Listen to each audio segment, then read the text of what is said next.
आज की कहानी एक स्कूल ट्रिप की है।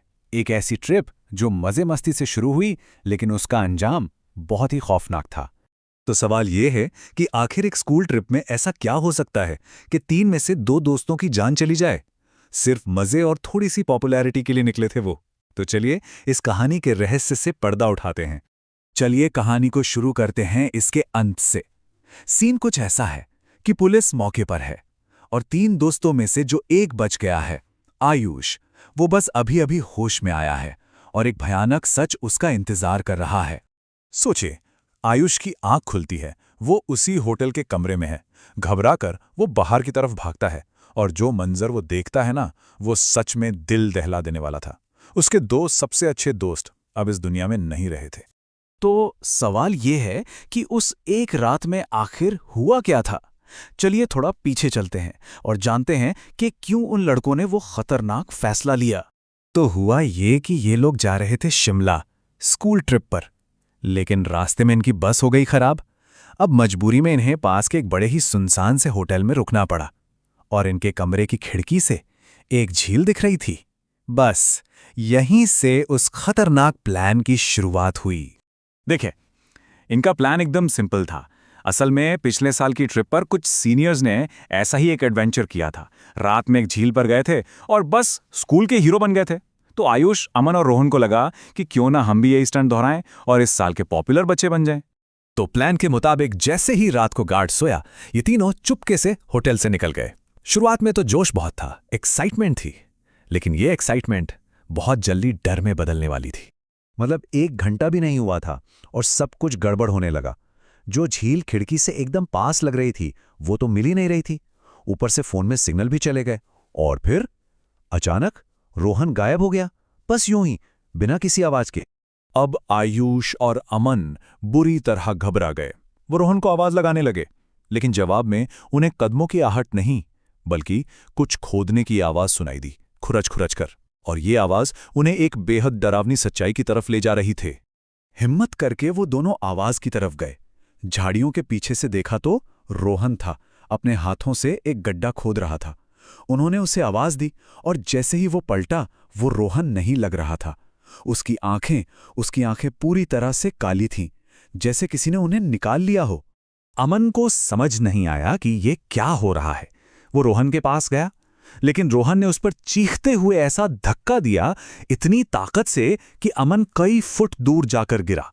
ये साफ हो गया था कि रोहन के अंदर कोई अलौकिक शक्ति थी। और फिर रोहन को जोर जोर से दौरे पड़ने लगे और वो वहीं बेहोश हो गया। अभी कुछ समझ पाते कि खौफ का अगला लेवल शुरू हो गया। अब अमन चुपचाप सर झुकाए बैठा था और जब उसने सर उठाया तो उसकी आंखें भी काली हो चुकी थीं और बस वो उठा और जंगल में एक पुराने खंडहर की तरफ भागने लगा। अब अपने दोस्त को बचाने के लिए आयुष और तब तक होश में आ चुके रोहन के पास कोई चारा नहीं था। उन्हें अमन के पीछे उस डरावने पुराने घर में जाना ही पड़ा। और यहीं से कहानी अपने क्लाइमैक्स पर पहुंचती है। जैसे ही वो उस घर के अंदर घुसे, जो उन्होंने देखा उससे उनके रोंगटे खड़े हो गए। अमन बेहोश था और हवा में लटका हुआ था, जैसे कोई अदृश्य शक्ति उसे पकड़े हुए हो और कोई उससे बात कर रहा था। और वो कोई एक बहुत ही भयानक बूढ़ी औरत थी। आंखें वैसी ही काली, स्किन एकदम पीली और लटकी हुई और सफेद बाल बिखरे हुए। समझ आ गया था कि ये वही आत्मा है जो इस सब के पीछे है। उसे देखते ही दोनों लड़कों के होश उड़ गए और वो अपनी जान बचाने के लिए भागे। और जो उन्होंने भागते हुए देखा वो और भी ज्यादा डरावना था। वो औरत, वो एक कीड़े की तरह सीढ़ियों से नीचे रेंग रही थी। पर सवाल ये है कि ये आत्मा थी कौन और वो ऐसा क्यों कर रही थी। इसका जवाब जुड़ा है उसी झील के एक पुराने दुखद इतिहास से। भागते भागते लड़के उसी झील के पास पहुंच गए जहां वो शुरू में जाना चाहते थे। लेकिन किस्मत देखिए, वो झील ही उनकी कब्र बन गई। उन्हें लगा जैसे कोई उन्हें पानी के अंदर खींच रहा है।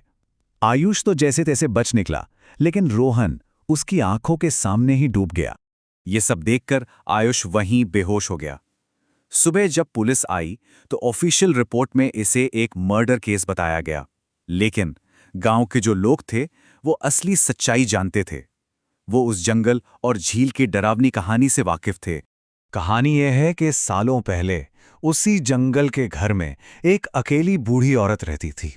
कुछ गांव वालों की नज़र उसके घर पर थी, तो उन्होंने उसे बेरहमी से मारकर उसकी लाश को उसी झील में फेंक दिया, और तब से उसकी आत्मा बदला लेने के लिए वहीं भटकती है। तो अब समझ आ रहा है कि कैसे ये पुरानी कहानी उन 3 दोस्तों के खौफनाक अंजाम से जुड़ी हुई है। असल में ये कोई राज नहीं था। आसपास के गांव वाले सब जानते थे कि रात के वक्त उस जंगल और झील के पास जाना मतलब सीधे सीधे मौत को दावत देना है। ये एक ऐसी चेतावनी थी जो उन बेचारों तक कभी पहुंच ही नहीं पाई। और यहीं पर आकर एक सवाल खड़ा होता है कि अगर उन लड़कों ने स्कूल में मशहूर होने की धुन को इतना सिर पर नहीं चढ़ाया होता, तो क्या आज वो जिंदा होते? असली गुनहगार कौन था? वो बदला लेने वाली आत्मा या फिर पॉपुलर होने की वो अंधी चाहत?